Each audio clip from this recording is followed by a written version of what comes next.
आज आपण गॅस वाया न घालवता मस्त छान दाटसर अशी बासुंदी बनवणार आहोत. खूप दूध आटवायची गरज नाही. एकदम छान आणि ओरिजिनल पद्धतीने आपण ही बासुंदी बनवणार आहोत.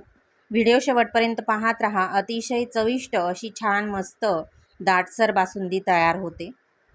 नमस्कार, स्नेहल रेसिपीमध्ये तुम्हा सर्वांचं स्वागत आहे.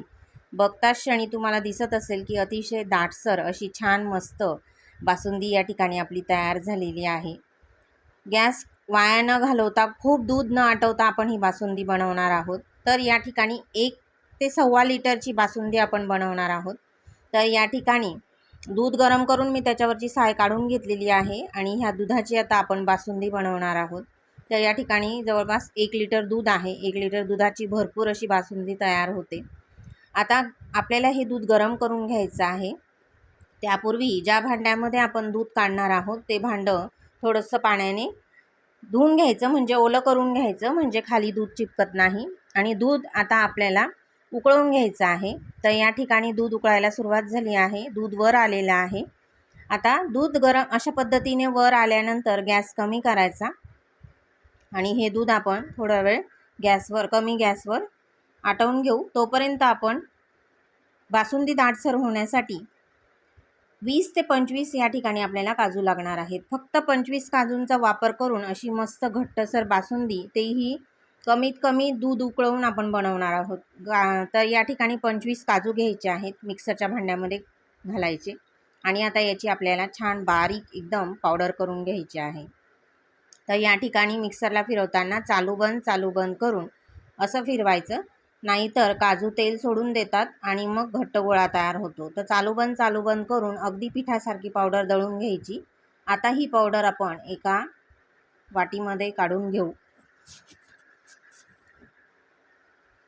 आता सगळी पावडर एका वाटीमध्ये काढून घेतली आहे. आता हे जे गरम झालेलं दूध आहे ना, तेच मी 1 चमचा या काजूच्या पावडरमध्ये घालते. 1 ते 2 चमचा घालू आणि कमी दूध घालायचं आणि कमी दुधामध्ये आपल्याला ही पावडर व्यवस्थित मिक्स करून घ्यायची आहे. डायरेक्ट दुधामध्ये पावडर नाही घालायची, नाहीतर मग गुठळ्या तयार होतील. तर अशा पद्धतीने एका बाजूला एका वाटीमध्ये आपण ही पावडर काढून घ्यायची. त्याच्यामध्ये दूध मिक्स करायचं. गरमच दूध मिक्स केलं पाहिजे असं काही नाही. थंड दुधाचा वापरसुद्धा तुम्ही करू शकता. थंड दूध तर जास्त लवकर छान ही पेस्ट त्याच्यामध्ये मिक्स होते. काजूची पावडर छान मिक्स होते आणि मस्त दाटसर अशी पेस्ट या ठिकाणी आपली तयार झालेली आहे. आता तुम्ही थोडंसं अजून दूध घालून ही छान काजूची पावडर बघा सगळी दुधामध्ये मिक्स झालेली आहे आणि मस्त दाटसर अशी पेस्ट या ठिकाणी तयार झाली आहे. आता ही पेस्ट आपल्याला त्या उकळत्या दुधामध्ये घालायची आहे, म्हणजे या ठिकाणी गुठळ्या तयार होत नाही आणि मस्त हळूहळू बासुंदी छान दाटसर होत जाते. तर बघा, काजूची पावडर आपण करेपर्यंत इथं भरपूर दूध या ठिकाणी आटलेलं आहे. आता आपण तेवढा वेळच आपल्याला दूध आटवायचं आहे आणि काजूची पावडर बनवून झाल्यानंतर ती दुधामध्ये मिक्स करून घेतल्यानंतर आता ही पेस्ट आपण दुधामध्ये घालणार आहोत. आता ही काजूची पेस्ट दुधामध्ये घातल्यानंतर फक्त 10 मिनिटामध्ये ही बासुंदी तयार होते. जसं हे दूध उकळू लागतं तसं काजूचा घट्टपणा छान दुधाला घट्टपणा येतो काजूच्या पेस्टचा. चवीप्रमाणे साखर घातलेली आहे. आता तुम्हाला किती गोड पाहिजे त्या प्रमाणात साखर घालायची. तर मी जवळजवळ 1 छोटी वाटीभर साखर घातली, म्हणजे 7-8 चमचे साखर घातलेली आहे.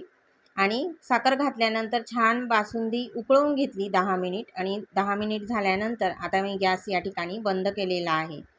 तर हळूहळू ही जशी थंड होत जाईल ना, तशी छान एकदम दाटसर होत जाईल.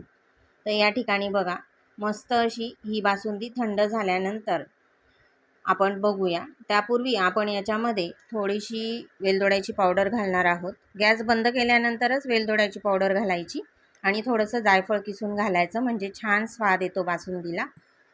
एकदम ओरिजिनल पद्धतीने ही बासुंदी तयार केलेली आहे आणि चव पण खूप छान येते काजू टाकल्यामुळे. तुम्ही नक्की बनवून बघा, तुम्हाला देखील खूप आवडेल. आणि खूप तासभर दूध आटवावं लागतं असं पण नाही. अगदी 20 ते 25 मिनिटामध्ये ही बासुंदी बनून तयार होते.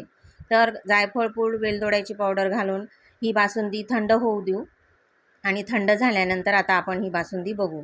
तर त्यापूर्वी मी थोडेसे काजू, बदाम, पिस्त्याचे काप घालते, म्हणजे छान दिसेल बासुंदी दिसायला. तर थंड झाल्यानंतर बघूया. तर बघा, जवळजवळ 20-25 मिनिटानंतर ही बासुंदी जी आहे ती किती दाटसर झाली आहे बघा. थोडीशी अजूनसुद्धा ही कोमट आहे.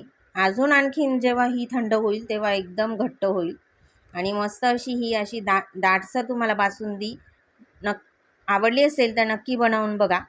आणि खूप घट्ट दिसली तेव्हाच गॅस बंद करायचा असं नाही. पातळ जरी असेल ना तरी पण गॅस बंद करायचा. ती आपोआप थंड झाल्यानंतर छान दाट होते, घट्ट होते आणि दाटसर बासुंदी तयार होते.